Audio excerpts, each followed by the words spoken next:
Šiandien jau pakalbėsime tokia biškutė irgi rimtesnėmis jau temomis. Nors ir tos temos, kurios buvo dabar, irgi jos yra gana sunkios ir tiesiog įvadas į tam tikrą ezoterinę filosofiją, bet tų paskaitų aš tiesiog niekaip negaliu. Dar aišku, dar kelias dar norėsiu parodyti ir paaiškinti. Tai va. O dabar tai tiesiog jau irgi eisime biškutį gilyn ir bandysime kažką tai tiesiog suvokti plačiau, daugiau. Šiandien norėčiau pakalbėti apie mūsų supantį pasaulį. Aišku, mes dar paskui jį detaliau galėsime paanalizuoti, jeigu jūs norėsite, jeigu bus pageidavimai. Tiesiog, jeigu tai jums padės kažką, tai aišku, ten tiesiog labai daug informacijos, bet galima, aišku, tiesiog irgi padiskutuoti. Bet šiandien tiesiog norėčiau biškutį pakalbėti apie tai, kad mūsų pasaulis, jisai kaip mes ir tiesiog mes jį skirstome į tokias du pasaulius, jo, atskirus.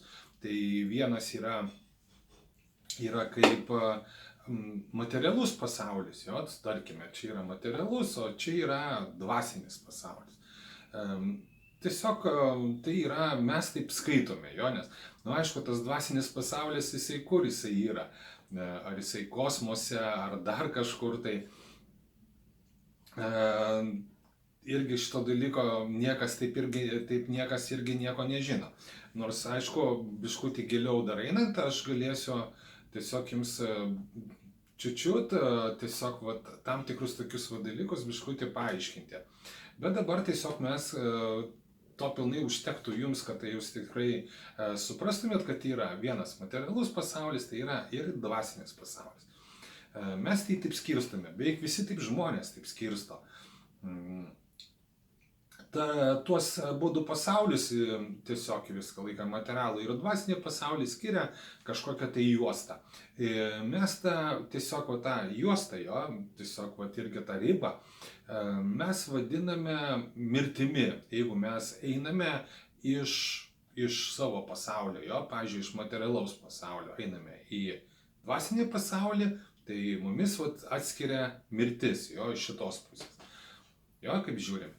O jeigu mes eitumėm jau iš dvasinio pasaulio, jo, į materialų pasaulį, jo, tai būtų gimimas, jo, kitoj pusėje. Čia lygiai tas pats, kaip ir mes visą laiką būdavo, aš prisimenu netgi mūsų laikais ir gal dabar dar kažkur tai yra, tam tikros visą laiką bėgimo varžybos, kada būna, tai labai dalykas pasimato, nes kada mes stojame prie starto linijos ir yra visą laiką parašyta tokia lentelė, startas, jo, ir kada mes bėgame, paskui mes ten bėgame, apsukame ratą kažkur tai, jo, arba dar kažkur tai, ir tada grįžtame atgal, bet jau iš kitos pusės, jo, tos pačios lentelės parašytas yra finišas. Tai lygiai tas pats ir pas mumis visą laiką ir mūsų pasaulį, ir tą materialų į pasaulį. Dvasinį pasaulį yra skirtumas ta lentelė. Jeigu mes einame iš materialaus pasaulio į dvasinį pasaulį, tai jau mes vadiname tokiu kaip ir mirtimi. Mes, aišku, daugiau ezoterinės visą laiką supratimas, tai remiasi tuo, kad jisai sako, kad tai yra virsmas, apsikeitimas, kažkokio tai, tiesiog yra paėjimas į kitą būseną, perėjimas į kitą, iš vienos būsenos į kitą būseną. Bet mes ir gydytojai, ir mums taip įpratino, ir visus kitus įpratino, tai yra, kad reiškia, mes įeiname į dvasinį pasaulį, mes einame per mirtį. Iš dvasinio pasaulio ateiti, jo, į materialų pasaulį jau yra gimimas. Tos lentelės tokios irgi. tą dalyką noriu, kad irgi labai gerai suprastumėt, jo, nes vienoje pusėje yra gimimas, kitoje yra mirtis. Nors daug labai skeptikų ir dar daug visą laiką ezoterikų irgi kalbam, neaišku, kur mes gyvenam. Ar čia gyvename, ar mes ten paskui, kada būsime, gyvensim. Bet mes galėsime šitą dalyką irgi dar biškutį aptarti. Tai va. Dabar tai norėčiau dar biškutį aptarti, kas tai kuo skiriasi šitie du pasauliai, materialus ir dvasinis pasaulis. Materialus pasaulis, jisai skirstomas, jisai vadinamas dažniausia suspaustos energijos pasauliu. Nors iš pradžių reikėtų gal turbūt viską, kad tas, vat, pavyzdžiui, apjungimas, tas, vat, pavyzdžiui, ir to dvasinio, ir materialaus pasaulio yra apjungimas energija, yra visur energija, ja? Bet to jaus mes irgi dar tą dalyką biškutį irgi paliesiu. Tai va, tai materialaus pasaulio visą laiką atributas tai yra suspausta energija. Tai nėra materialus, pas mumis visą laiką kažkokia tai yra daiktai, kažkokia tai, pavyzdžiui, stalas, ten akiniai, ten mašina, žmogus ir taip toliau. Tai yra tiesiog suspausta energija, iki tam tikro lygio suspausta energija. Tada jinai sudaro tam tikrą kietą būvį. Tai rodo ir mūsų ir chemija, ir fizikos dėsniai. Šitos dalykus visą laiką viskas jau reikia tiesiog išaugti iš to dalyko, kad pas mumis tik tai yra energija, dažniausiai laiką, bet suspausta energija. Pats materialumas tai jisai yra suspausta energija. Dar kitaip, kaip dar vadinamas mūsų materialus pasaulis, tai yra šešėlių pasaulis. Kodėl? Todėl, kad tik tai materialus daiktas gali įskirti šešėlį, jo? Nes kito, pavyzdžiui, tiesiog vat, irgi dvasinio pasaulio, dar kažkokio tai vat, kosmoso ten, aišku, ten yra tos planetos, bet irgi materialus. Tai va, tai tie dalykai visą laiką įskiria šešėlį, jo? Yra, pavyzdžiui, visą laiką saulės užtemimas, mėnulio užtemimas. Ir taip toliau. Jie vis tiek yra, ja? Ir čia. Todėl pas mumis irgi materialiame pasaulyje yra dar šešėliai, jo? Tik tai mes skiriamės nuo to dvasinio pasaulio. Dar kitaip vadinamas mūsų materialus pasaulis, tai yra iliuzijų pasaulis. Kodėl iliuzijų pasaulis? Todėl, kad mūsų Žemėje, kada mes irgi gyvename mūsų gyvenimo, tai yra laikotarpis, tai yra laikas. Bet tas laikas ir įspaudžia į tą dalyką, kad ką mes dabar pamatėme ir dabar dingo, tai jau yra kita kažkokia tai buvis. Tai reiškia, kad yra pasakymas labai tikslus, kad antrą kartą į tą pačią saulę nepasižiūrėsite, ten antrą kartą į tą patį upelį neįbrisite. Ir taip toliau, ir taip toliau. Tų dalykų galite tiesiog pagalvoti ir taip pat irgi kažko tai nepadarysite arba dar kažkas tai. Tai va. Ir žmogus visą laiką, jisai keičiasi. O kadangi jisai keičiasi, jisai kinta. O jeigu pasižiūrėtumėte paaiškinimuose, moksliniuose visą laiką paaiškinimuose, kas tai yra tikra, kas tai yra tikra. Tikra tai yra tai, kas nekinta. O jeigu dar geriau pasižiūrėtumėm, kas pas mumis nekinta. Viskas kinta. Pripažinkite savo, viskas kinta. Laiko tik tai klausimas. Netgi tas ir auksas jisai dūla arba dar kažkas tai visą laiką. Todėl materialumas visą laiką, jisai kinta, todėl jisai nėra tikra. O kadangi netikra, tai yra iliuzija. Štai jums ir toks vat irgi ir įrodymas, ir pasakymas, ir supratimas materialaus pasaulio.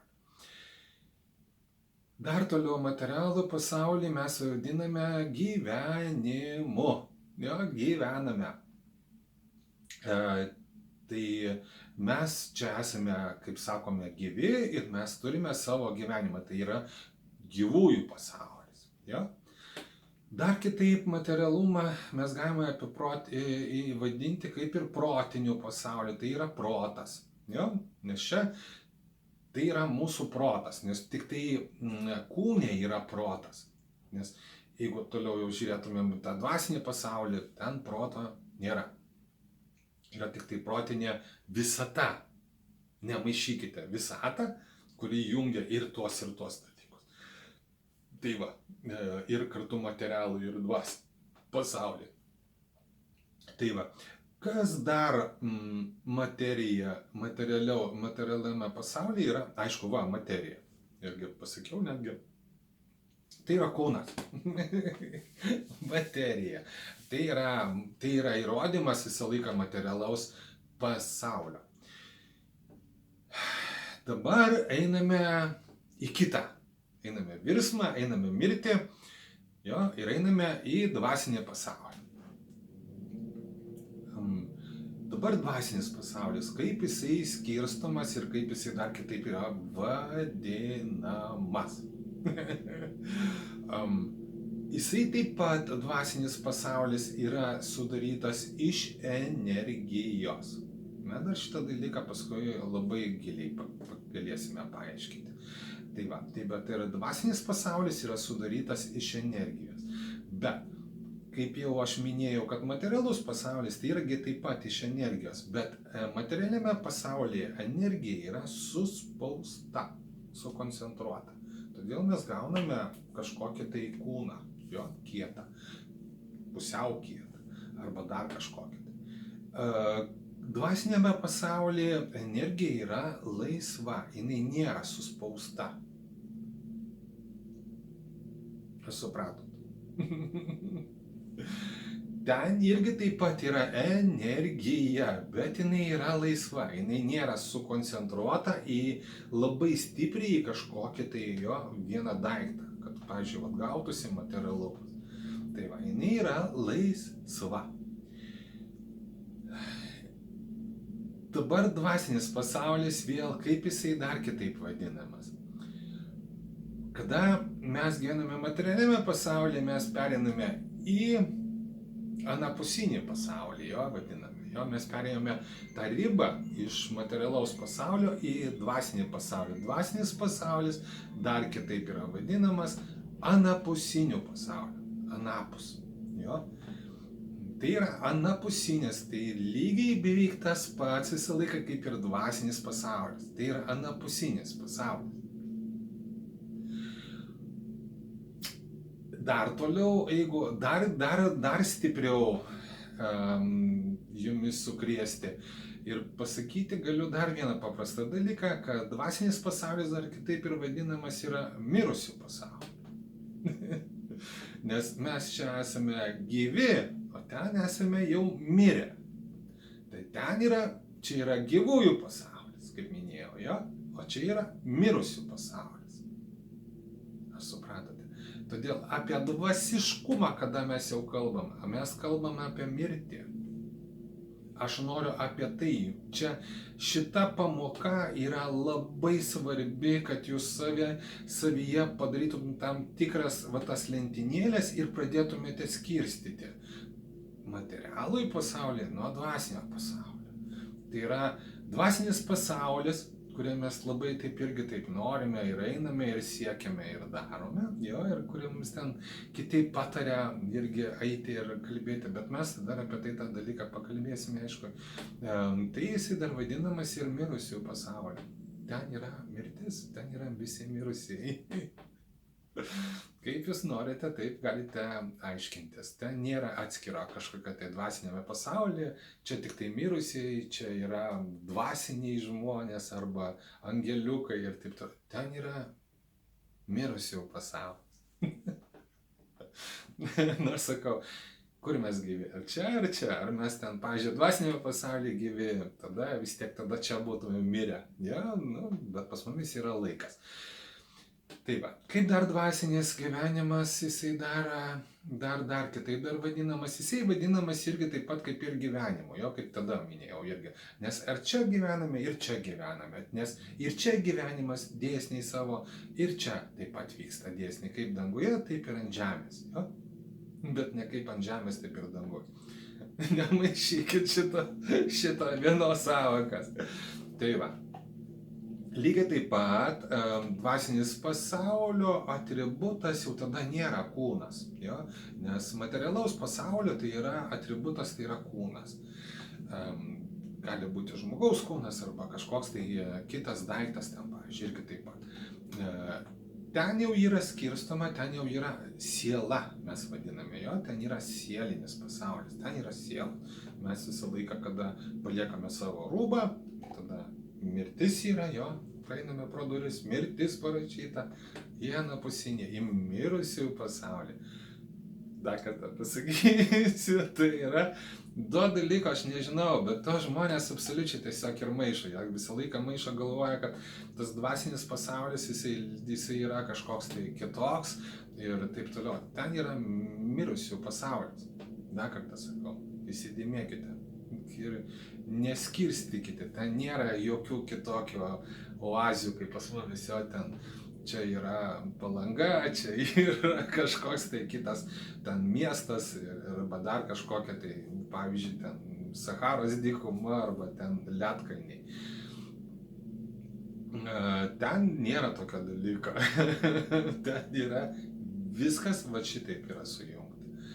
Tai va, ir mes visi papuolame į šito katilo, kada irgi taip pat išeisime iš šito pasaulio, jo, virsime į kitą būvį, mes pereiname į kitą būvį. Tai va, tai mes visi taip ir nuveisime tik tai į tą mirusių pasaulį, į dvasinį pasaulį, kaip ir, aišku, tokie va žodžių, tokie žaismai, taip vadinama, taip mėgsta manipuliuoti žmonių sąmoningumu ir sąmonę visą laiką.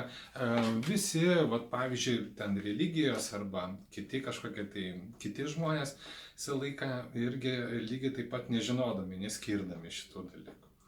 Tai va, tai yra labai stipri pamoka, kurią tiesiog aš norėčiau, kad jūs labai gerai išmoktumėte, suvoktumėte ir tiesiog pradėtumėte biškį skirti va, tuos visą laiką dalykus. Ja? Tai jungti irgi kartu, nereikia tenais, pavyzdžiui, tai dvasinis pasaulis yra savo vietoje, o materialus savo. Aišku, mes dar po biškutį ten kažkiek tai aš jumis įvesiu į dar biškutį kitus dar supratimus. Bet tai, aišku, savo laiku. Nenoriu užkrauti tiesiog tą informaciją, bet noriu, kad tiesiog pamažiukų pradėtumėte keistis. Tai va, tai būtų dabar va tokia va jau stipresnė pamokėlė ir dabar tada, aišku, tada noriu atsisveikinti iki sekančio karto. Tad tariu vėl iki.